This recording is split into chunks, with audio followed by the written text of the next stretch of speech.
আজকে হচ্ছে 15ই জানুয়ারি। ঠিক 2 বছর আগে আমার জীবনে এই দিনটা খুব আনন্দের ছিল।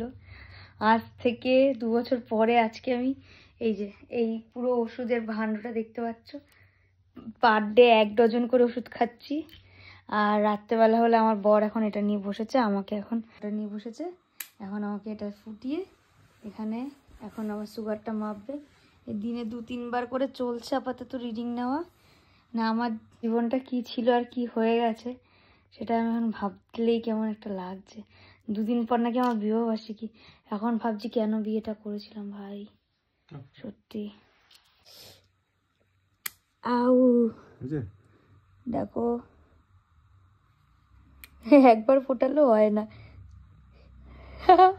আহা, বেরিয়ে গেছে রক্ত। রোজ দিন যে কি হচ্ছে আমার সাথে, এই হচ্ছে আমার পরিস্থিতি।